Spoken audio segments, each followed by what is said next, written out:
Dieser Taucher rettete ein kleines hilfloses Delfinbaby, was unglaubliche Begeisterung und zustimmende Rufe bei allen Zeugen des Vorfalls auslöste.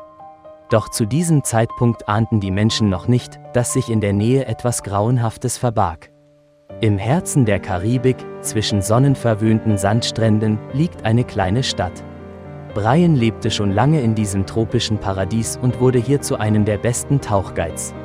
An diesem Tag blieben noch einige Stunden bis zum Eintreffen der Touristen. Also beschloss Brian, alleine dort zu schwimmen, wo nur sehr selten Menschen auftauchen und die Unterwasserwelt mit ihrer märchenhaften Schönheit verblüffen kann. Der Taucher genoss einen weiteren schönen Tag in Gesellschaft von schönen, bunten Fischen und anderen Meeresbewohnern.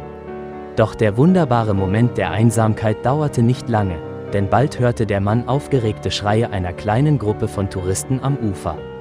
Brian schwamm ein Stück näher und sah, dass die Touristen auf die scharfen Felsen in der Nähe zeigten und in einer ihm unbekannten Sprache riefen.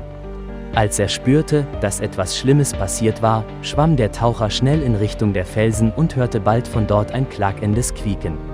Der erfahrene Schwimmer erkannte sofort die Schreie eines Delfins. Als er die Felsen erreichte, sah er, dass es sich um ein ganz junges Delfinbaby handelte, das auf den Steinen feststeckte und sich aus seiner schrecklichen Gefangenschaft nicht befreien konnte. Brian befreite es vorsichtig, ohne das Tier an den scharfen Steinen zu verletzen, und brachte es zurück ins Meer.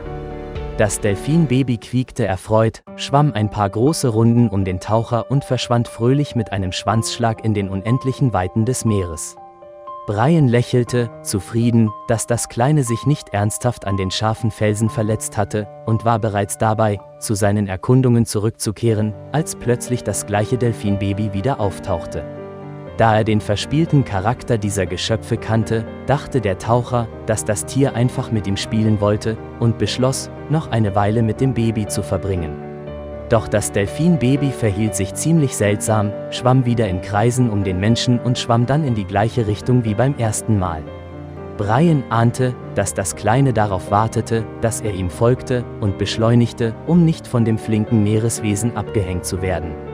So schwammen die beiden eine beträchtliche Strecke, und Brian war bereits ziemlich müde und begann zu bedauern, dass er sich auf dieses Abenteuer eingelassen hatte.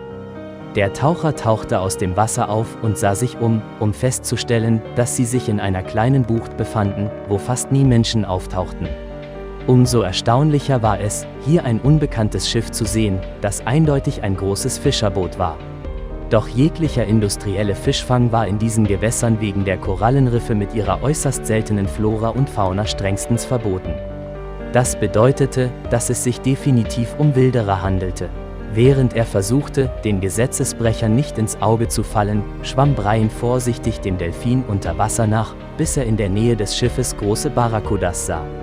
In diese Netze waren bereits viele sehr seltene und wertvolle Fischarten geraten. Doch das Wichtigste war, dass sich ein erwachsener Delfin darin verfangen hatte und sich nicht befreien konnte. Brian eilte sofort dem Tier zur Hilfe und schnitt vorsichtig alle Netze durch. Nachdem der Delfin ihm für seine Edelmut gedankt hatte, verschwand er zusammen mit seinem Baby in der Tiefe. Erst jetzt wurde Brian klar, dass das Delfinbaby nicht umsonst an den Felsen war. Es hatte versucht, Hilfe für seine Mutter von den Touristen am Ufer zu erbitten, war aber schließlich selbst in die felsige Gefangenschaft geraten. Zum Glück war der erfahrene Taucher in der Nähe und konnte das mutige Delfinbaby und seine Mutter retten. Danach erreichte Brian das Ufer, wo er sofort die Küstenwache rief, bevor die Wilderer entkommen konnten. Die Polizei traf sehr schnell ein und gab den Gesetzesbrechern keine Gelegenheit, sich zu sammeln und die Motoren ihres Bootes zu starten. Die Verbrecher wurden auf frischer Tat ertappt, und die Ordnungshüter dankten dem Taucher für seine Hilfe und baten ihn, zu helfen, die Meeresbewohner zu befreien, die sich in den Netzen der Wilderer verfangen hatten. So verging der ganze Tag wie im Flug. Aber Brian bedauerte es keinen Moment, denn heute konnte er viele wertvolle Leben retten. Liebe Freunde, wenn euch das Video gefallen hat, setzt ein Like und abonniert den Kanal.